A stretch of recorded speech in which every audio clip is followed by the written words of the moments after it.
Hello friends, स्वागत है आप सभी का हमारे यूट्यूब चैनल में। तो फ्रेंड्स, आज हम यहाँ पर सॉल्व करने वाले हैं बीपीएससी का जो क्वेश्चन पेपर है, वो रियल क्वेश्चन पेपर आज हम सॉल्व करने वाले हैं। इसके पहले 1 से 70 तक के जो क्वेश्चंस हैं वो पिछले पार्ट में हम करा चुके हैं, और कई सारे जो रियल क्वेश्चन पेपर है वो हम करा चुके हैं इसी बीपीएससी के। तो पिछले अगर पार्ट आपने नहीं देखा है तो लिंक इसके डिस्क्रिप्शन में मिल जाएगी, आप वहाँ से चेक कर सकते हैं।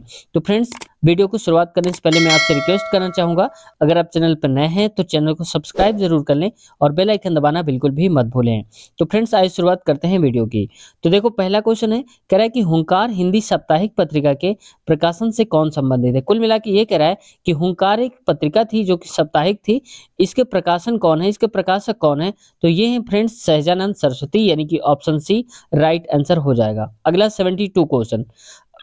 अब फ्रेंड्स, इसमें कह रहा है 72 क्वेश्चन में कि किस अंग्रेज सैन्य अधिकारी यानी कि जनरल ने झांसी की रानी को यह कहते हुए श्रद्धांजलि दी थी कि यहाँ वह औरत सोई हुई है जो विद्रोहियों में एकमात्र मर्द हुआ करती थी। यानी कि कह रहा है कि एक स्टेटमेंट दे दिया गया है और इस स्टेटमेंट को पूछा है कि किसने कहा था। स्टेटमेंट क्या है, यही वाला कि यहाँ वह औरत सोई हुई है जो विद्रोहियों में एकमात्र मर्द थी। तो ये बोला था फ्रेंड्स ह्यूज रोज ने, यानी कि ऑप्शन ए राइट आंसर हो जाएगा। नेक्स्ट क्वेश्चन है आज का 73 नंबर, और ये क्वेश्चन है फ्रेंड्स यहाँ पर 73 नंबर क्वेश्चन पे बोला जा रहा है। इसमें फ्रेंड्स यहाँ पर सूची 1 और सूची 2 दी गई है, यानी कि ये नारों के नाम है और किसने दिया था। यानी कि यहाँ पर दिया था कि कौन सा नारा है और दिया किसने, ये हमको सही मिलाना है। तो मैं एक काम करता हूँ, पहले मैं ये वाले दिखा देता हूँ, आप देख पा रहे होंगे यहाँ पर। अब इनको हम मैच करते हैं कि कौन किसका हो जाएगा। तो फ्रेंड्स, जो हमारा पहला वाला है यानी कि गरीबी हटाओ, ये बोला था इंदिरा गांधी ने, इंदिरा कांग्रेस ने, तो ऑप्शन इसका हो जाएगा इसमें। और अगर हम बी की बात करें तो लोकतंत्र बचाओ, ये बोला था जनता दल ने, तो ऑप्शन बी का हो जाएगा यहाँ पर तीसरा। और आगे देखो यहाँ पर जो सी है, जोतने वाले को भूमि, तो ये था यहाँ पर वाम मोर्चा, यानी कि सी का हो जाएगा फर्स्ट वाला। और एक बचा है डी का, तो चौथा ही हो जाएगा। तो आप समझ गए होंगे ये वाला इसका राइट आंसर है।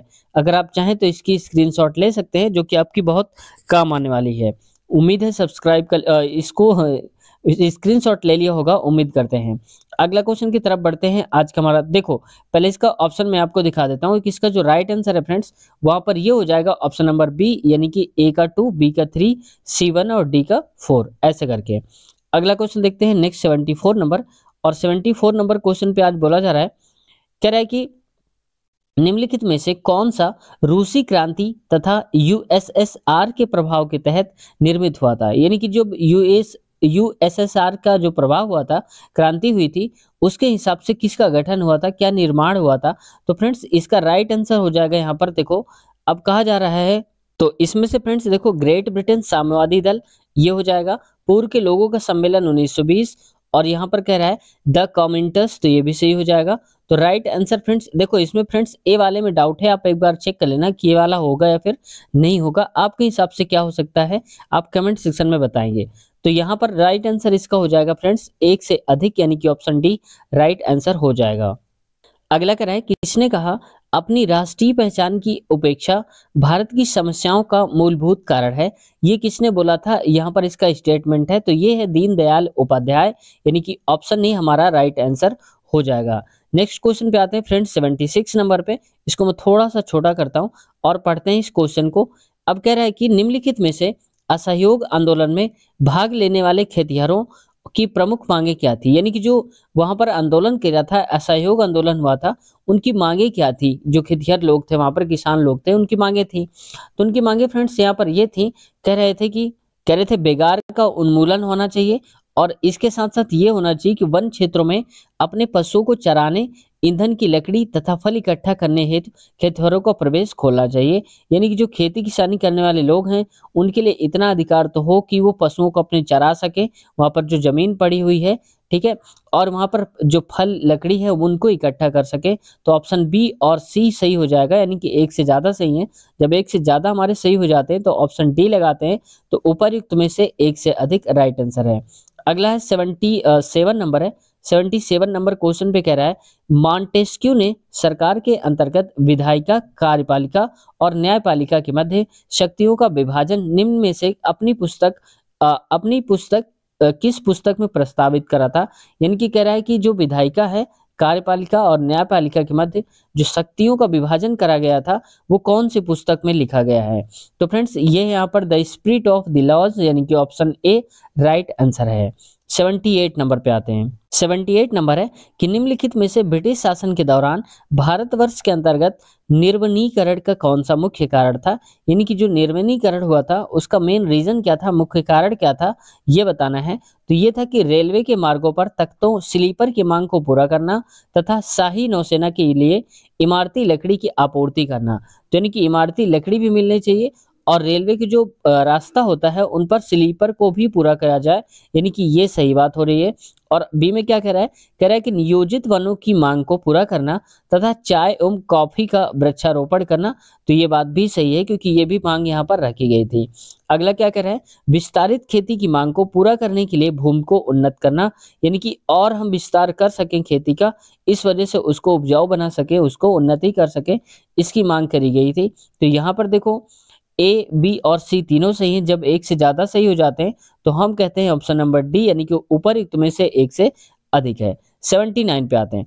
अब देखो फ्रेंड्स 79 नंबर वाला जो क्वेश्चन है 79 पे कह रहा है भारत की किस संस्था का आदर्श वाक्य है धर्मो रक्षति रक्षितः, कानून तभी रक्षा करता है जब उसकी रक्षा की जाती है। यानी कि अगर हम कानून की रक्षा करते हैं तो कानून हमारी रक्षा करेगा।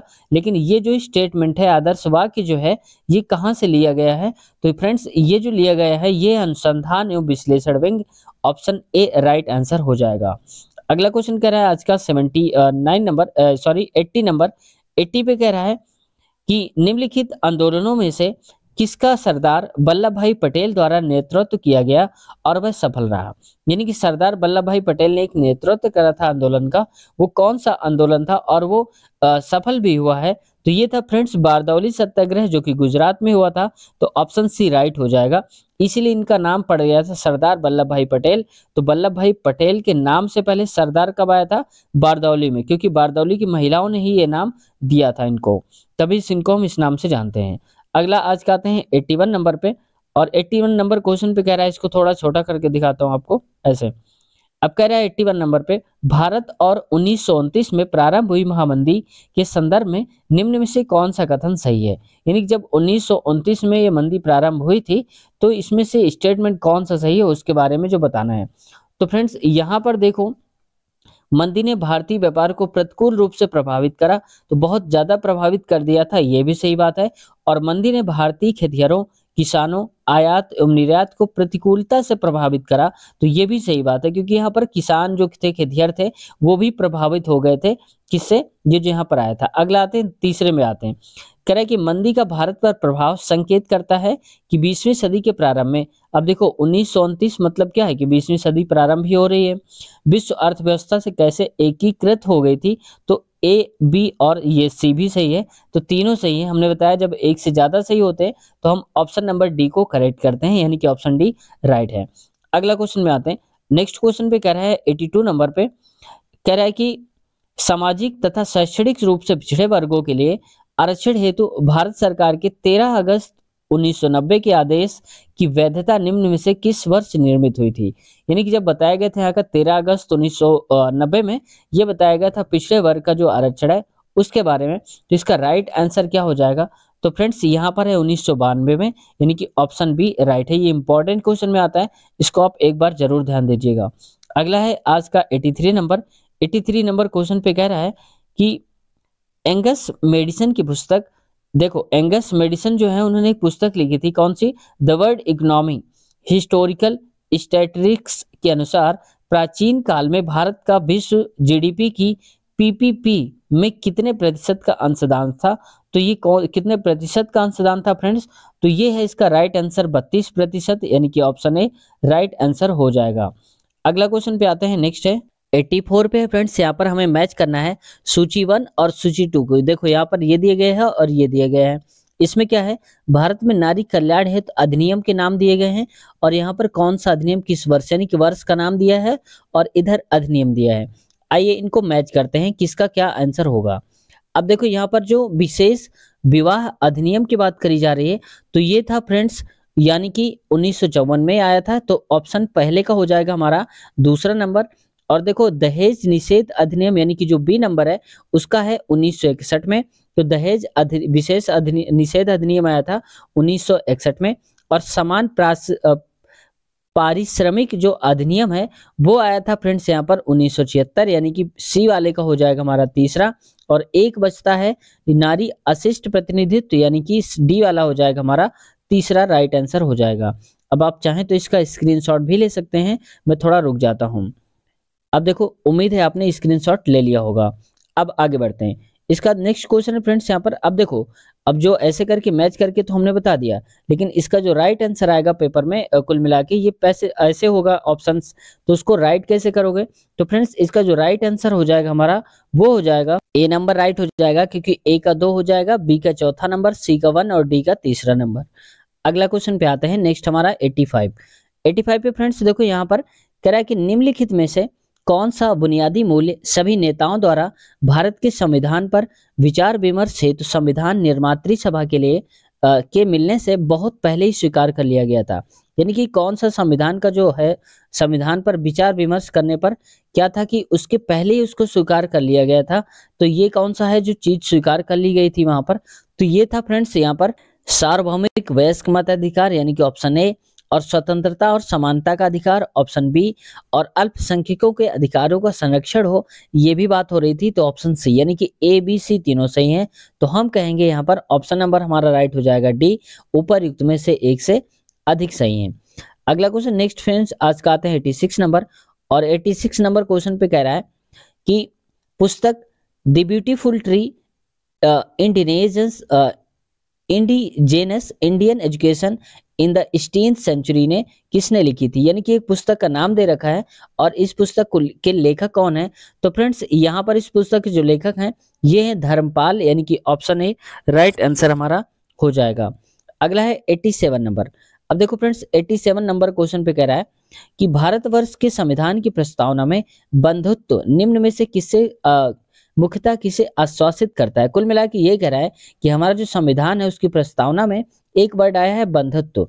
इसका मतलब क्या है, ये क्या कहना चाहता है, किन किन चीजों की बात करता है ये हमें बताना है। तो फ्रेंड्स ये क्या है कि व्यक्ति की गरिमा को बनाए रखने का काम कर रहा है और देश की एकता एवं अखंडता, यानी कि बंधुत्व, हम सभी क्या हैं, भाई हैं, अपना भाईचारा है, तो देश की एकता एवं अखंडता बनी रहे। तो ऑप्शन बी भी हमारा राइट है। तो हम कहेंगे यहाँ पर ऑप्शन नंबर हो जाएगा एक से अधिक, यानी कि ऑप्शन डी करेक्ट आंसर हो जाएगा। अगला है 88 नंबर। तो देखो फ्रेंड्स 88 नंबर क्वेश्चन में कह रहा है इनमें से किसने कहा भारतीय न्यायपालिका विलासी मुकदमेबाजी से ग्रसित है? यानी कि एक स्टेटमेंट दिया था किसी ने कि भारत की जो न्यायपालिका है विलासी मुकदमेबाजी से ग्रसित है पूरे तरीके से। तो इसके फ्रेंड्स राइट आंसर हो जाएगा एन वी रमन्ना, यानी कि ऑप्शन सी राइट आंसर हो जाएगा। 89 पे आते हैं। यहाँ पर निम्नलिखित में से कौन सा पारिस्थितिकी तंत्र में गैसीय जैव भू रासायनिक चक्र नहीं है? यानी कि कह रहा है कि पारिस्थितिक जो तंत्र है उसमें से भू रासायनिक चक्र में से कौन सा नहीं आता है? तो फ्रेंड्स यहाँ पर देखो ये है फास्फोरस चक्र, यानी कि ऑप्शन ए राइट हो जाएगा, जो कि भू रासायनिक चक्र में नहीं आता है। अगला है 90 नंबर। और 90 नंबर क्वेश्चन पे कह रहा है फ्रेंड्स यहाँ पर कह रहा है कि निम्नलिखित में से कौन सा वन्य जीव क्लोरोफिल की उपस्थिति में रेफरेंस क्या हो, कह रहा है कि निम्नलिखित में से कौन सा जीव क्लोरोफिल की उपस्थिति में सूर्य के प्रकाश का उपयोग कर अकार्बनिक पदार्थों को कार्बनिक पदार्थ यौगिकों में परिवर्तित करता है? यानी कि रहेगा अकार्बनिक पदार्थ उसको कार्बनिक यौगिक में परिवर्तित कर देगा, तो वो कौन सा है? तो फ्रेंड्स देखो यहाँ पर क्या है कि सपोषी हो जाएगा, और कुछ जो जीवाणु होते हैं वो भी ऐसा करते हैं और जंतु जो हैं वो यहाँ पर नहीं करते हैं। तो ऑप्शन ए और बी राइट हो जाएगा। तो हम कहेंगे उपर्युक्त में से एक से अधिक, यानी कि ऑप्शन डी राइट है। 91 नंबर। अब देखो फ्रेंड्स 91 नंबर जो क्वेश्चन है इसको बहुत ध्यान से देखने वाली बात है, क्योंकि ऐसे क्वेश्चन कंफ्यूज कर जाते हैं। कह क्या रहा है इसके बारे में समझते हैं। कह रहा है निम्नलिखित में से किसके पास उच्च ऊर्जा स्तर और छोटा तरंग दैर्ध्य, यानी कि वेवलेंथ जो है वो छोटी हो लेकिन ऊर्जा स्तर क्या होना चाहिए, वो ज्यादा होना चाहिए, ज्यादा। अब देखो कौन सा है, तो ये पराबैंगनी जो किरणें होती हैं इसका तरंग दैर्ध्य जो होता है वो कम होता है, यानी कि इनकी लंबाई बहुत कम नहीं होती, थोड़ा ही होती है, लेकिन ऊर्जा इनके पास बहुत ज्यादा होती है। अगला क्वेश्चन देखते हैं 92 नंबर। अब 92 नंबर फ्रेंड्स यहाँ पर है, कह रहा है कि प्रत्येक पोषी स्तर प्रत्येक पोषी स्तर पर गैर अपघटित रसायनों लगातार रासायनिक संचय की प्रक्रिया को क्या कहा जाता है? यानी कि जो लगातार रासायनिक संचय की प्रक्रिया होती जाती है उसको हम क्या कहते हैं? लेकिन याद रखना है गैर अपघटनीय की बात हो रही है वहां पर। तो फ्रेंड्स इसका राइट आंसर है जैविक आवर्धन, यानी कि ऑप्शन ए करेक्ट आंसर है। 92 में आते हैं, नेक्स्ट 93 पे, कि जनसंख्या की वहन क्षमता किसके द्वारा निर्धारित की जाती है? यानी कि जो जनसंख्या की जो क्षमता है, वहन क्षमता, वो कौन निर्धारित करता है? तो ये है सीमित संसाधन, यानी कि ऑप्शन सी राइट आंसर हो जाएगा। अगला है 94 नंबर। देखो फ्रेंड्स 94 नंबर पे कह रहा है मेथेग्लोबोमेनिया निम्न में से किससे दूषित पानी पीने के कारण होती है? यानी कि कौन से चीज ग्रसित हो जो पानी है, अगर उसको हम पी लेंगे और उसी से प्रदूषित है तो क्या हो जाएगा? दूषित पानी पीने से हो जाएगा। कौन सा? मेथोग्लोबोनोनिया। लेकिन किसकी मात्रा होनी चाहिए पानी पर तब ऐसा होगा? तो फ्रेंड्स ये है यहाँ पर नाइट्रेट, यानी कि ऑप्शन ए राइट हो जाएगा। तो नाइट्रेट की अगर अधिकता हो जाएगी वहां पर तो वहां पर कौन सा रोग हो जाएगा? हमारे मेथोग्लोबोमोनिया, जिसमें ऑक्सीजन क्या होता है वो कम हो पाता है, ब्लड के अंदर कम हो जाता है। अगला देखो नेक्स्ट क्वेश्चन कह रहा है 95 नंबर, पारतंत्र में ऊर्जा का प्रवाह डैश होता है। यानी कि जो ऊर्जा का प्रवाह होता है पारतंत्र में वो होता किस टाइप का है? तो ये फ्रेंड्स होता है एक दिशिक, यानी कि एक ही दिशा में होता है ऊर्जा का जो प्रवाह होता है। 96 कह रहा है हमारा क्वेश्चन आज का, कह रहा है कि निम्नलिखित में से कौन सा पारतंत्र का संघटक है? यानी कि पारतंत्र का जो संघटक है वो कौन सा है इनमें से? तो फ्रेंड्स यहाँ पर ये क्या हो जाएगा? जंतु भी है और पादप भी है और सूक्ष्म जीव भी हैं। तो ए बी सी तीनों सही है। जब ऐसा कभी होता है तो उसमें से कहते हैं ऑप्शन डी, यानी कि उपर्युक्त में से एक से अधिक राइट आंसर हो जाएगा। नेक्स्ट क्वेश्चन की बात करते हैं फ्रेंड्स। तो अगला क्वेश्चन है हमारा, अगला है निम्नलिखित में से कौन सी गैस लैंडफिल से उत्पन्न होती है? यानी कि लैंडफिल से कौन सी गैस निकलती है ये बताना है। तो फ्रेंड्स यहाँ पर सल्फर डाइऑक्साइड निकलती है और मीथेन गैस भी निकलती है, लेकिन सबसे ज्यादा अगर हम बात करें तो मीथेन की होती है। ठीक है, ऐसा भी हो सकता है। तो मीथेन की निकलती है और तरल पेट्रोलियम जो गैसेज हैं वो भी निकलती हैं, यानी कि ए बी सी तीनों सही है। जब ऐसा हो जाता है तो हम कहते हैं उपयुक्त में से एक से अधिक राइट आंसर हो जाएगा, यानी कि ऑप्शन नंबर हमारा डी करेक्ट आंसर हो जाएगा। अगले क्वेश्चन की फ्रेंड्स से बात कर लेते हैं 98 नंबर। और 98 नंबर क्वेश्चन पे यहाँ पर पूछा जा रहा है, कह रहा है कि निम्नलिखित में से कौन जंगल में आहार श्रृंखला का प्रतिनिधित्व करता है? यानी कि जो आहार श्रृंखला है, फूड चेन है, उसके बारे में कौन यहाँ पर बताता है? तो फ्रेंड्स ये होता है पादप, यानी कि पादप पेड़ को खाया हिरन ने और हिरन को खाया शेर ने। तो ये एक सही बन रही है जो श्रृंखला है, यानी कि सीरीज है। अगला 99 नंबर पे देखो, 99 नंबर जो क्वेश्चन है उसमें कह रहा है कि पर्यावरण में प्लास्टिक डैश की क्रिया द्वारा विघटित नहीं होगा। यानी कि जो प्लास्टिक है वो कौन सी क्रिया है, किसकी वजह से वो विघटित नहीं होगा? तो फ्रेंड्स ये जीवाणु है जिसकी वजह से वो विकसित नहीं होगा। अब देखो कई बार यहाँ पर ये भी लिखा था बुक में कि मृतपोषी भी होता है, परजीवी भी होता है। तो अगर इन तीनों को हम मान के चलते हैं जो कि बीपीएससी ने आंसर दिया था, तो इसका राइट आंसर बीपीएससी ने दिया था ऑप्शन सी उपर्युक्त में से एक से अधिक। ठीक है, अगला आते हैं 100 नंबर। अब देखो फ्रेंड्स 100 नंबर क्वेश्चन पे कह रहा है, 100 नंबर क्वेश्चन पे कि ऊर्जा के स्रोत जो कार्बन उत्सर्जन में वृद्धि नहीं करते हैं, यानी कि जो कार्बन उत्सर्जन वृद्धि न करते हो, वो कौन से शामिल हैं? ऊर्जा के स्रोत ऐसे कौन से स्रोत हैं जो कि इसमें शामिल पाए जाते हैं? तो फ्रेंड्स यहाँ पर ये हो जाएगा सौर सेल और पवन चक्की और नाभिकीय ऊर्जा संयंत्र, यानी कि ए बी सी तीनों सही है। उत्सर्जन में वृद्धि नहीं करते हैं कार्बन की, ये बोल रहा है, यानी कि प्रदूषण ही नहीं देते। तो यहाँ पर जब एक से ज्यादा सही है तो हम कहते हैं ऑप्शन डी, यानी कि उपर्युक्त में से एक से अधिक, यानी कि उपर्युक्त में से एक से अधिक राइट आंसर हमारा हो जाएगा। आगे बात करते हैं फ्रेंड्स, आज का हमारा 101वां नंबर है। इसमें क्या कह रहा है, बस थोड़े ही क्वेश्चन और भी हैं, ये खत्म हो जाएंगे। आहार श्रृंखला में शाखान्वित श्रृंखला को कहा जाता है, यानी कि जो फूड चेन होती है उसमें शाखान्वित जो सीरीज होती है, श्रृंखला होती है, उसको हम क्या कहते हैं? तो फ्रेंड्स ये कहते हैं आहार नाल, ऑप्शन सी राइट आंसर हो जाएगा। 102 नंबर पे आते हैं। इसमें कह रहा है 102 नंबर पे हरे पौधे सूर्य के प्रकाश की उपस्थिति, सूर्य के प्रकाश की ऊर्जा का डैश ग्रहण करते हैं और उसे खाद्य ऊर्जा में परिवर्तित करते हैं। यानी कि जो हरे भरे पौधे होते हैं सूर्य का कितना प्रतिशत भाग ऊर्जा में परिवर्तित कर देते हैं, ये बताना है। तो फ्रेंड्स इसका जो राइट आंसर है वो हो जाएगा 1%, यानी कि ऑप्शन सी यानी कि अब आपको जानकर बहुत हैरानी होगी कि जितना भी सूर्य का प्रकाश मिलता है उसका लगभग 1% लेते हैं ये, जितना उनको चाहिए होता है। ठीक है, आगे आते हैं 103 नंबर। इसमें कह रहा है 103 नंबर पे, किसके नेतृत्व में चिपको आंदोलन को मजबूती मिली?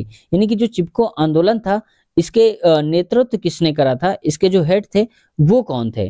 तो ये थे फ्रेंड्स अमृता देसी बिश्नोई, यानी कि ऑप्शन ए राइट आंसर हमारा हो जाएगा। 104 नंबर। इसमें कह रहा है 104 नंबर 104वां नंबर क्वेश्चन पे कह रहा है कि आहार डैश आहार श्रृंखला में प्रथम पोषी स्तर पर मौजूद होते हैं। यानी कि आहार श्रृंखला में पहले नंबर की जो फूड चेन पे आते हैं वो कौन कौन से मौजूद होते हैं? तो फ्रेंड्स ये होते हैं यहाँ पर स्वपोषी, यानी कि ऑप्शन ए राइट आंसर हो जाएगा हमारा। 105 नंबर क्वेश्चन है और इसमें कहा जा रहा है, तो फ्रेंड्स आज की वीडियो यहीं तक रखते हैं। उम्मीद करते हैं ये वीडियो आपको जरूर पसंद आई होगी। इसके आगे वाले सीरीज भी आएगी, तो अगर आपने आगे वाले वीडियो भी आप देखना चाहते हैं, आगे वाले पार्ट से देखना चाहते हैं, तो अगर जब तक रिकॉर्ड हो जाएगी तो इसके लिंक जो है डिस्क्रिप्शन में मिल जाएगी। लेकिन पिछले वाले पार्ट्स अगर आपने नहीं देखा है, चाहे बिहार स्पेशल जीके हो या भारतीय राष्ट्रीय आंदोलन हो, जो कि एक महत्वपूर्ण इसका पार्ट हो जाता है, तो इन सब की जो वीडियो की लिंक है वो डिस्क्रिप्शन में इसी वीडियो की आपको मिल जाएगी, नीचे आप चेक करेंगे तो। ठीक है, तो उम्मीद करते हैं वीडियो पसंद आई होगी। अगर आप चैनल पर नए हैं या कुछ कहना चाहते हैं तो आप कमेंट सेक्शन में जरूर कह दीजिए और चैनल को सब्सक्राइब जरूर कर लीजिए। आप जैसे ही कमेंट करके कुछ पूछते हैं हम आपका रिप्लाई देने की पूरी कोशिश करते हैं। आप में से बहुत सारे स्टूडेंट्स होंगे भी जिनका हमने रिप्लाई दिया होगा, जिन्होंने कमेंट करा होगा। तो अपना ख्याल रखिए, टेक केयर, बाय बाय।